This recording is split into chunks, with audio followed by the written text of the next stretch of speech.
Hello guys, it's your girl Chini. How are you?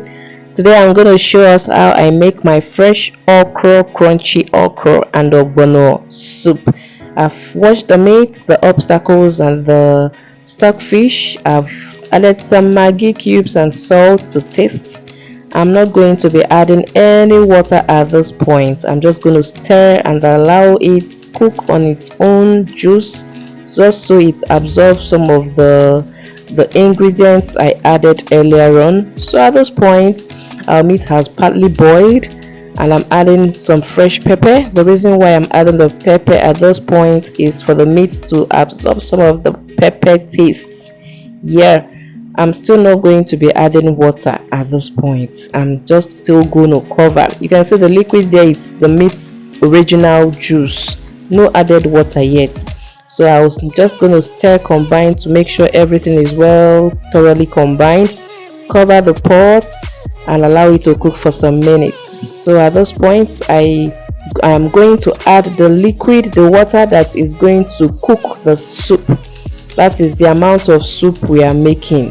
I'm not sure that water will be enough, but let's see how it goes. So the meat has completely cooked. At this point it's done.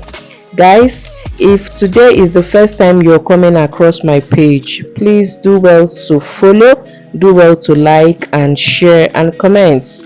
Yes, and if you're following already, I say God bless you immensely. Thank you guys.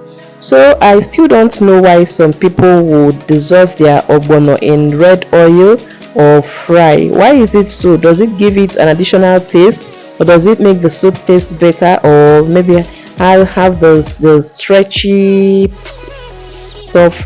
But I just went in straight with my ogbono, blended ogbono with some little in. Yes, I didn't fry, I didn't dissolve. I still don't know why people do so. You can see my ogbono is coming out very well and it's very stretchy. The ogbono is something else. I was told it's very good. Yes, I was told, because they have fake ogbono at the market and they have original ogbono. People who know also know. Yeah, people who know what I'm saying. So I'm going to cover it at this point and allow the ogbono to cook very well and done. So at this point, look at the face of my soup. The ogbono has completely dissolved completely and has cooked very well at this point. So I'm giving it a quick stir to see what it looks like. Guys, at this point I'm going in with my crayfish, my salt and some Maggi. Remember, I added some Maggi at the initial stage. We're not going to be using too many spices or ingredients for this soup. Yes, it's just a simple delicious soup. Yes, no too much artificial stuff. Yeah, so guys, I'm going to give it a quick stir. I turned. Guys, feel free to enjoy your ogbono / okra soup with agidi. Yes, for those in Nigeria.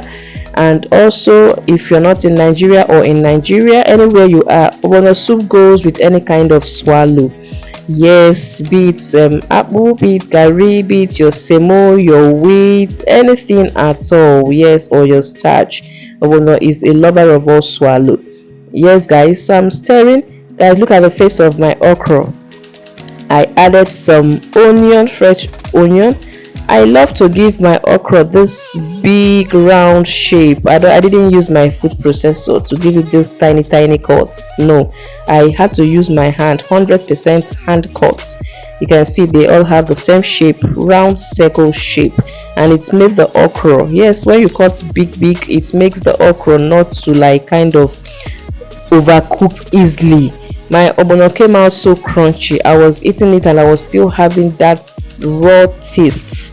Okra is a vegetable, so it shouldn't be overcooked. Okay, it's a vegetable. So at this point I'm adding my ugu, my pumpkin leaf. Guys, feel free to add any vegetable of your choice, be it water leaf, be it bitter leaf, anything called vegetable.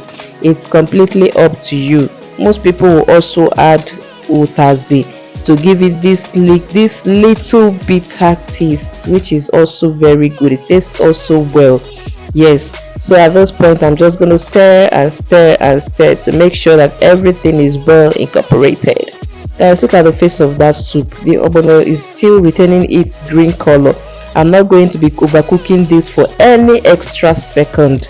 I believe the heat in the soup is enough for it to cook well. Thank